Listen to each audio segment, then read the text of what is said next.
in to come out and check up on you. Yeah, I couldn't get at that camera the last few days. No. It's been crazy, eh? Plus we've had jobs at the shop and stuff. Yeah, we got one of them done. Yep. What we'll do is I couldn't really take any video No. because, well, for one thing, there were so many people going around this place. I know. Man, I had to go into this generator room, and it was pretty well unfinished, but it was all boarded up and everything, and the generator was there, but I had to cut 16 inches off the chassis. This is a brand new generator, and it's $50,000 or something for this generator. So anyway, I loaded everything up, and I went up there yesterday morning, and I pretty well told everybody, scatter, because you're in my way, and you can't be welding with people around, you know. So I got that done, and then I came back, and then we had Coast Guard. Yes, that's right. And then we had a couple of other jobs, and then now today it's kind of crazy again. We just had a truck just leave here that we serviced. This one here is just in for tires, so that's okay. And we got a Tacoma down there? Yep, that one's got to be serviced. Tundra or Tacoma? Tacoma, I believe, yeah. Yeah. So that's down there that's a list of stuff on it, isn't it? Yep, I've got a list. And then, of all things, this came in this morning. VIP job, apparently.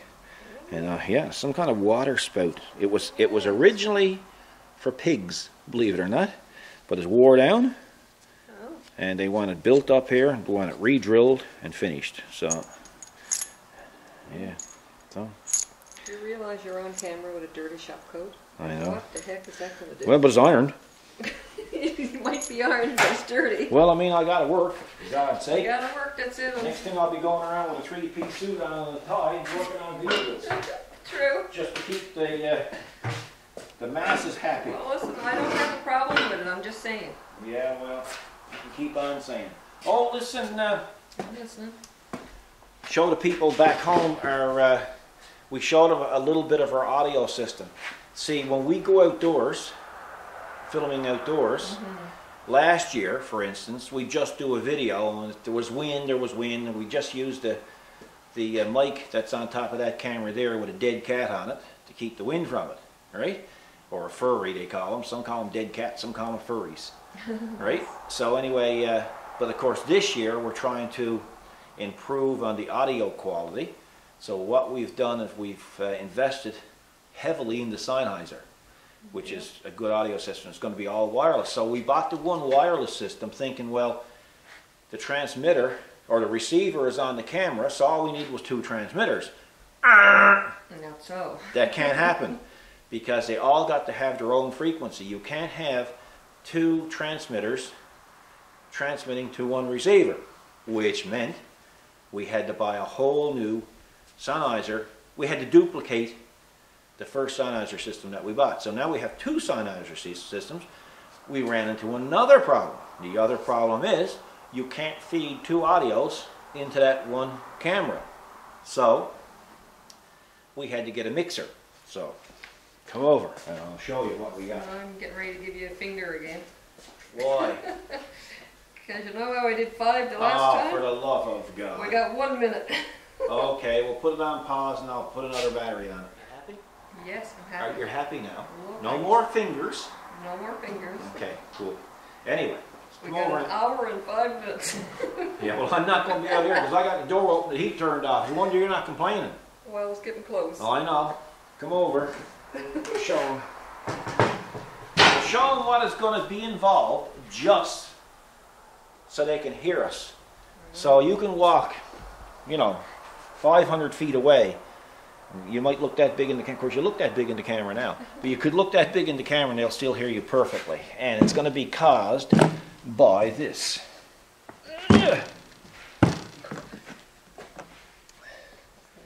Now, these are all rechargeable batteries, okay? And here's the two. This is the two receivers and two transmitters. One for you, one for me. Two lavalier mics. These are two Sony wireless here. These are two as microphones, but they're also wireless via transmitter. And this here is the Tascam mixer that we're going to be using. So, and we've already did a experimental Yeah, run on it yeah, yesterday, yeah. and it worked pretty good. Sure did. And yeah, so this is going to be, so basically this is going to be on the tripod like that. Then the, you might want to back that up because, I mean, I don't know if they're only going to see one bolt. No, they could see lots of stuff. So this is going to be on the tripod. Then the camera is going to be on top of that. Then on top of the camera, there's going to be a little bridge. And on top of the bridge, there's going to be 2 hot shoe mounts. And on top of each hot shoe mount, there's going to be 2 receivers. Okay? And believe it or not, then from that, that's going to feed into the camera. So when both of us talk, it'll be fed into the camera, and it'll be just like you're hearing now, 2 of us talking. But that's what it takes to go wireless. You know, so that when we go outside and we're doing our pond or we're doing tractor videos or whatnot, you'll be able to hear it. So now right here, these things here, this is a D60 Mark II, I believe. They're not really great on battery life. 4 hours and they're pretty well toast. So what I'm going to do today, if we ever get into the city, I'm going to get a USB battery backup, and I can just simply plug it in here, and that will override. So I'll be able to record for 24 hours on that one battery. And what else? Oh yeah, and all of these batteries are the new fast charge rechargeables by Duracell, and they're charged by like that. So, and they're available at Costco for, I think, $25. 25 or 30 bucks for a set, and I think you get 4 or 6 of those rechargeables. There's some AAA, AAAs in there as well. So yeah, so that's what it's going to take. That's great, and everything is contained. Yes, well, this is a kit. Actually, this particular box came from Princess Auto, your favorite store. Yes. Right? Yes, indeed. Yeah, you found this box, actually. You found this case. I didn't know this case existed. So yeah, and of course you did all the custom graphics on it, which we'll just show them now shortly. And there it is. So, and they're all domed, right? They're all, Yep. except this one. This one's not domed. This one's domed. They're all domed. Yeah, so that's what it's going to take. So what we're going to do is I'll attach some pictures of the job that I did yesterday on the generator.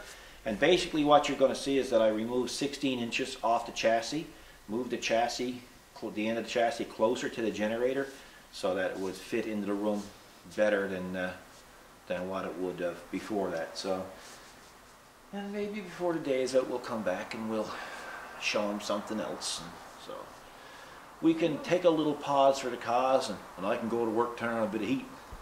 Sounds good to me. Cool. You're well into that one too. Man, oh man, I knew that it's a Tundra. I knew that the brakes didn't feel right. Look. Oh, Toledo. Look at that. Nothing left. Well, I'll see if you get used to it as you're saying Yeah. to adjust. Yeah. So I'm going to take that now and put that in the bead blaster and clean all this up and see if I can make some, see if I can get it to stop now. Yeah, that'd be Boy, good. I'm going to tell you, it was frightening there this morning, and he didn't think there was anything wrong with it. No. Wowzers. Well, look at the rust that gets in there, look. Oh, yeah. Hey? Yeah. So that'll all be bead blasted and lubricated. And yeah. Well, yeah, it'll be a while yet before we're done. Well, it's Saturday morning. We finished up our work yesterday, then we took off to the city for a meal and a little bit of shopping and looked for boots and purses for Kathy. And I ended up finding a few things for myself as well. But as you can see, this morning we're having torrential rain, which is okay because it's going to take away a lot of the snow. Hopefully it'll take away all of the snow. It's supposed to be plus 8 degrees Celsius later on this afternoon, so that will be a help. So I'll show you the latest update now on the audio, and then we'll close her up. So as you can see, there's a few more slots now with things in them. The Tascam here, it actually has 4 AA batteries, and they say that they can last up to 4 hours. So you know, when you're recording outdoors and you got so much to look after, including just doing the work, you don't want to take a chance on losing the audio. So what I did is I picked up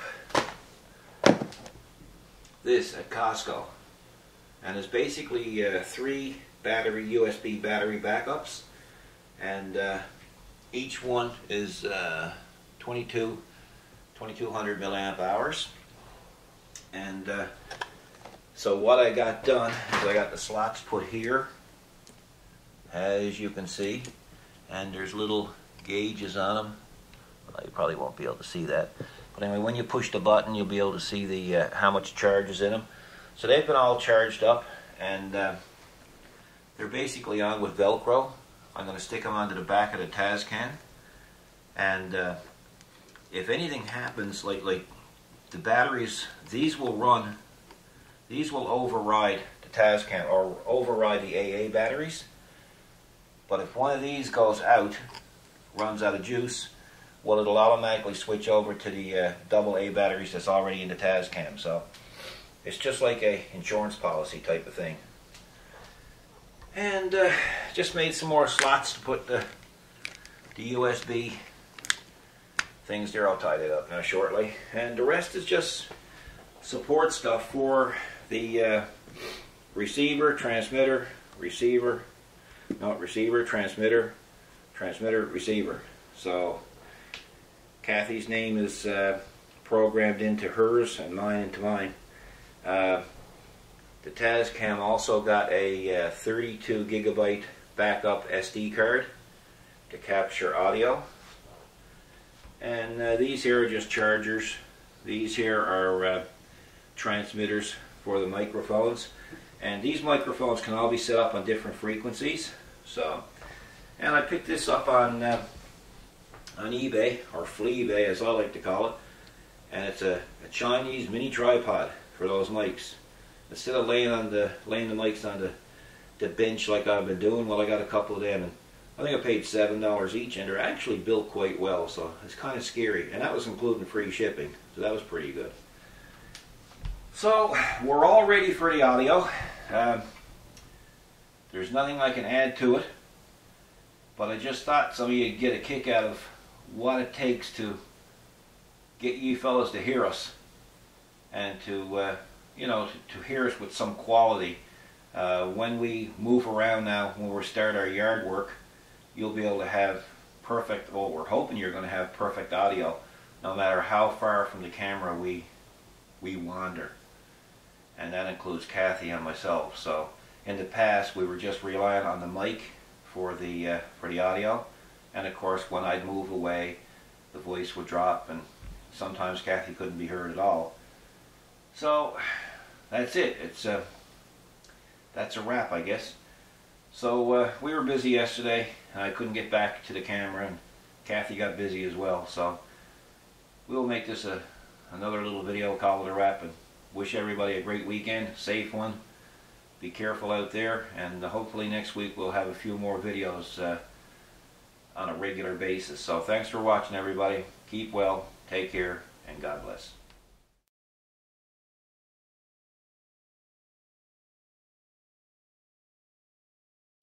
So last week I mentioned I would be heading out to do a special job for a customer of ours, and it was an on-site job, so I figured I'd take the iPhone and I'd take a few photos just to let you know what it was and how it went.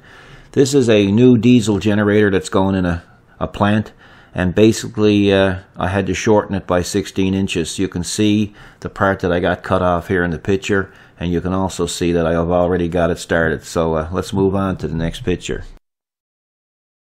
Okay, basically the same shot, just a different angle, and it's kind of hard to do because it's very low to the floor. But anyway, I managed to complete it, and as you can see in the next few pictures, you'll see the progress that was done. Okay, this is a side view of the generator, and as you can see, I used a fireproof blanket to put over the generator side of the generating station. You have to take as many safety precautions as you can, both for the item and of course the people around. You don't want a fire starting here. Now in this clip you'll see that I already got it shortened. I've got the 16 inches removed from the frame, from the chassis.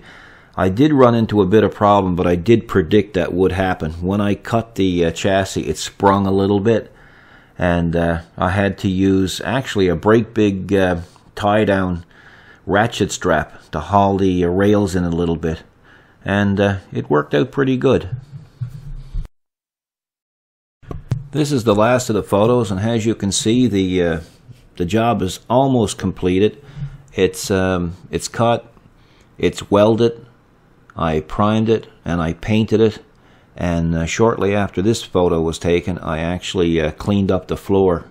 I left the premises cleaner than when I got there, and of course that's the thing for any contractor. When you're doing a job like this, always clean up after yourself, for a number of reasons. Well, for the first reason, I guess, it just goes to show you take a little bit of pride in your work. And of course the second reason, the most important reason, is if you leave a dirty environment, other workers could probably be injured in that environment. So you don't want to set yourself up for anything like that. So when I left, it was really clean, and some of the supervisors and foremen there actually told me it was an excellent job, and they were really pleased. With the ratchet strap, I was able to line up the frame rails, or the chassis rail, perfectly, and when it was welded and grinded on the outside and welded on the inside, it looked like it was never ever touched. So I was happy, and the customer was happy too, so that's all that matters. Anyway folks, I hope you enjoyed this little bonus segment. So take care, have yourself a great weekend.